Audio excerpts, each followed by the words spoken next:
ખેડૂતોને ચણાના પોષણક્ષમ ભાવ મળી રહે તે હેતુથી સરકાર દ્વારા ટેકાના ભાવ જાહેર કરાતા કોડીનાર ખરીદ વેચાણ સંઘ દ્વારા ચણાની ટેકાના ભાવે ખરીદી શરૂ કરવામાં આવી છે, જેમાં 1130 રૂપિયા ચણાના ટેકાના ભાવ જાહેર કરાયા છે।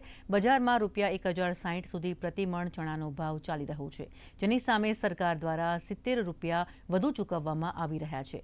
કોડીનાર તાલુકામાં 1030 ખેડૂતોએ ચણા માટે જ્યારે 609 ખેડૂતોએ રાયડા માટે રજીસ્ટ્રેશન કરાવ્યું, જ્યારે ગીર સોમનાથ જિલ્લામાં 13,307 ખેડૂતોએ ચણા માટે જ્યારે 3,777 ખેડૂતોએ રાયડાનું રજીસ્ટ્રેશન કરાવ્યું છે। કોડીનાર સાથે વેરાવળ, ઉના અને સુત્રાપાડામાં ચણાની ટેકાના ભાવે ખરીદી શરૂ કરવામાં આવી છે।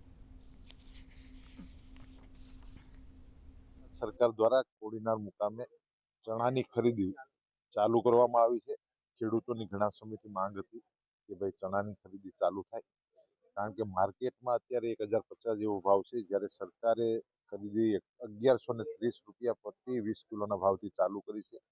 આખા ગીર સોમનાથમાં ટોટલ 13,000 જેટલા ચણાના રજીસ્ટ્રેશન થયા છે અને 3700 જેટલા રાયડાના રજીસ્ટ્રેશન થયા છે। ગીર સોમનાથ જિલ્લાના 4 સેન્ટરો ઉપર આજે ચણાની ખરીદી ચાલુ થઈ ગઈ છે। હું ચણાને ટેકાના ભાવમાં ખરીદી ચાલુ થયેલ છે, એના ચણા લઈને આવ્યો છું।